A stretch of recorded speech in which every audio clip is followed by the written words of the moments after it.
Listen, I probably don't have to tell you, but affairs can be devastating to a marriage, but they don't have to be fatal. I've worked with, I know, and have walked with many couples through the pain of infidelity, and many of these couples report having a stronger, healthier, better marriage after having gone through this than they did prior to going through this. So in this video, I want to talk about what it looks like to rebuild trust after an affair, and how, if that's your situation, you can actually build a stronger, better, healthier marriage for having gone through the painful experience than you ever had prior to it. That's today on Relation Shots.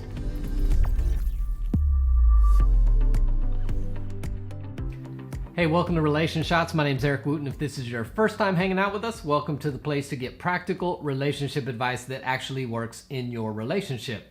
If you've not already done so, go ahead and click the subscribe button and the bell notification so you don't miss upcoming videos. If you want a free guide to intimacy, you can click the link in the description area below. You also see other resources to help you in your relationship, and you'll see the link for our membership that we are launching that I'm so excited about, and we'll tell you a little bit more about at the end of this video. So let's talk about what it looks like to rebuild trust after an affair. Before we jump in, let's make sure we're using the same language so we know what we're talking about. So I'm going to use the words offender for the person who has stepped outside the relationship, and I'm going to use the word offended to refer to the person who did not have the affair that the offense was against ultimately, just so we have some language to stay on the same page. And then let me remind you of what I believe 3 essential keys are to every healthy relationship, and that's intentionality, community, and responsibility. And all 3 of these play into what's going to be needed to rebuild trust after an affair. Number 1, intentionality. You're going to have to do some things you don't quite feel like doing yet because they're the right things for strengthening the relationship. You're going to have to do the things that you don't want to do because they're the right things to restore and strengthen the relationship, and you're going to be intentional with it. Community, you will need some people to walk alongside. This is not meant to be a solo game. You're going to need maybe counselors, mentors, accountability partners, people that actually have the ability and capacity to help you in this rebuilding process, not just the friends that you vent to that then turn around and gossip about it as well. And then responsibility. We're going to need to take responsibility personally for what we contribute both to the relationship and to the affair. So the offender is going to need to take personal responsibility for what they've done and the consequences of that. And both the offender and offended are going to have to take personal responsibility for the aspects of the relationship that they need to work on in order to strengthen the relationship. With that in mind, I believe there's kind of 2 general main areas or components that are required in rebuilding trust after an affair. And I'm going to go through both of those and what I think they kind of look like. The first thing is simply we've got to heal from the consequences of the affair, right? So the offender has to take responsibility, and we've got to work on this. This is usually where the offended person gets hung up on because it's where all their pain is attached, but it's not the only component. The second component is you also need to address and work on the aspects of the relationship that needed strengthening anyway. It is rare, not impossible, but it's usually rare when there's an affair that the relationship was in a fantastic, great place. Oftentimes it was not in a great place as the person stepped out of the relationship. That does not mean that's why. I'm just saying the relationship was not usually good. But even if it is good, there's always room for improvement. And part of the rebuilding trust and restoration process is focusing on areas of the relationship where we can grow stronger together. So I want to go through each of those 2 areas and what they look like specifically. So the first one is healing from the consequences of the affair. And I want to tackle both the offender and the offended because they both have part of responsibility in the healing process. So the offender first. The offender, number 1, must take full responsibility for their actions and the consequences of their actions. You made the decision, if you're the offender, to step outside of the relationship. I don't care how bad the relationship is. I don't care if the other person neglected you for X amount of days, weeks, months, years. You still made a personal decision to break the vows you made in the marriage and step out, and you have to own that responsibility, and you have to be willing to hear about the consequences and the pain that has caused your spouse.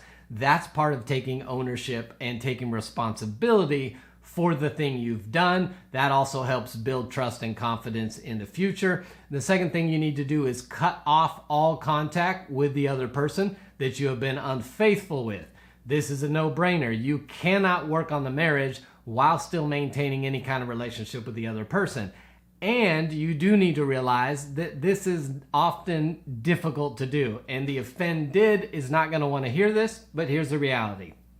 For the offender, depending on how long the relationship was going on, that relationship was providing something for them. I know it's inappropriate, but it was fulfilling a need in their life. Maybe some emotional connection, maybe appreciation, affirmation, whatever it was. It was fulfilling something, and so cutting that off is going to be a loss for the offender. And I know that's hard to hear as the offended, because when you talk about loss, I'm the one in pain. I get that. But there is a loss there, and that person is going to need to replace that loss with some healthy connections. If it's not in the marriage right away because they're still paying, some healthy friendships of the same sex who can help them in that, but they're going to have to work through that as well as they cut it off completely. And then the third aspect is they've got to ask themselves some questions and evaluate how they got to this place. What is it in you that allowed you to get to a place to make a decision that you know was not right, that you knew would hurt your spouse, but for whatever reason, the value you thought you were getting was great enough that you were willing to jeopardize your marriage to do it? You've got to evaluate that. What is going on inside of me? What's going on personally that caused me to make this decision? Maybe I have a need for acceptance and affirmation that is great, and I've never dealt with that, and my spouse cannot fulfill that, so I always need outside attention. Maybe I didn't address aspects of the relationship and was not intentional in my relationship, or didn't voice myself or try to do the things I need to do. But you got to take some time to evaluate, how did you get here so that you don't get here again, right? The offended person is going to want to know, I have some self-awareness on how I got here, so that it gives them confidence you won't get there again. To just say, well, I'm not really sure, I don't know why I did it.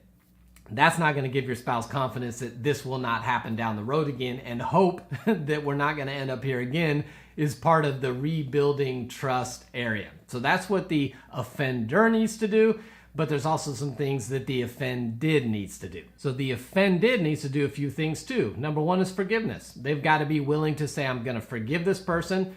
At some point, this is saying I am releasing them from the debt I think they owe me. And so some people have a hard time with this because, well, if I just forgive them quick, they're going to do it again and they need to pay for it and all the stuff emotionally that comes into that. But at some point, there's got to be true forgiveness, and you release the person from owing you a debt anymore. That's a process, but at some point that's got to happen. The number two thing you got to do is establish some boundaries and behaviors that you expect from the person that will help rebuild the trust. So maybe I need access to your phone or emails.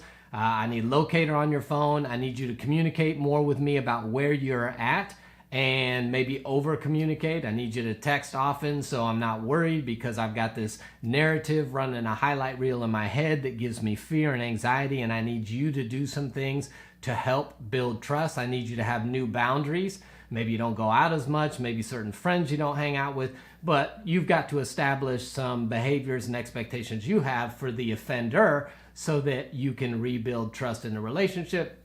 And I think the last thing is, you need a place to vent, a safe place to vent with people who can handle it, who can listen to you and let you do it. Because if you don't have that, you're going to vent to your spouse every time you're hurt, and you're going to go through the wave of emotions. In the morning, you're going to want nothing to do with them. Maybe at lunchtime, you want to connect because you're missing a relationship. By dinner, you want to poison them when they fall asleep. You're going to go through this roller coaster, and you can't always vent to your spouse every time you have an emotional feeling and start yelling at them or going after them again or asking them more detailed questions. You've got to have a place outside the marriage that you can do that in a safe way, so that every time you have one of those feelings, you're not attacking your spouse, which means you're going one step forward, two steps back every time. One step forward, two steps back every time. So you need a safe place to vent.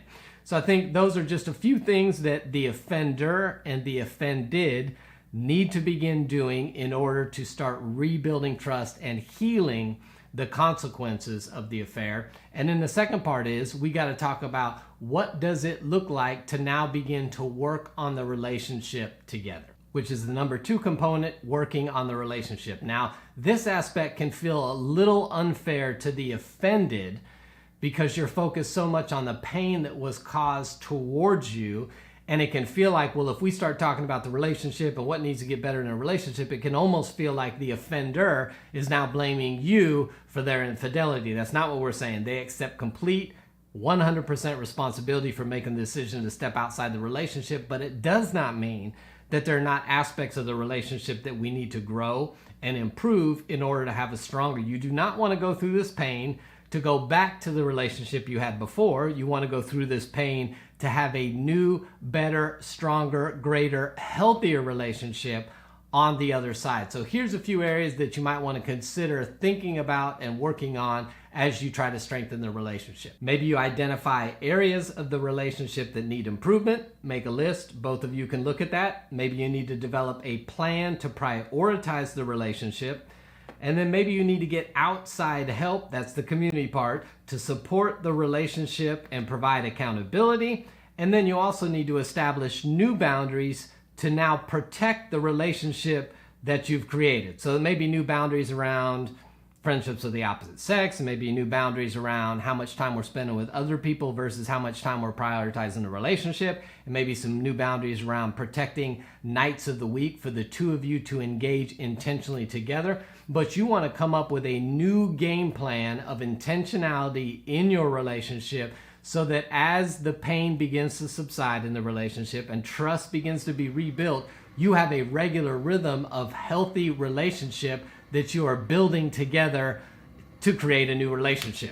So those are just a couple ideas. I know that it's hard to go super intense on rebuilding trust after an affair, especially since there's so many nuances depending on the relationship you're in, but hopefully that gives you a little bit of a game plan. Here's the key. You've got to do this in community and you've got to be intentional. And so if you don't have that community, you've got to find that. Maybe it's a counselor, maybe it's a mentor couple, another trusted couple that you look up to.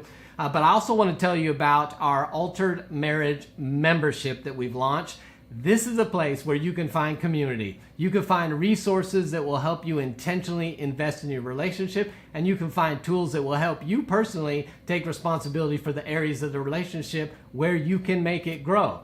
And you can find all of that in our marriage membership. I want to encourage you to check out the link in the description area below for a really, really low cost that just covers the tools that we're using.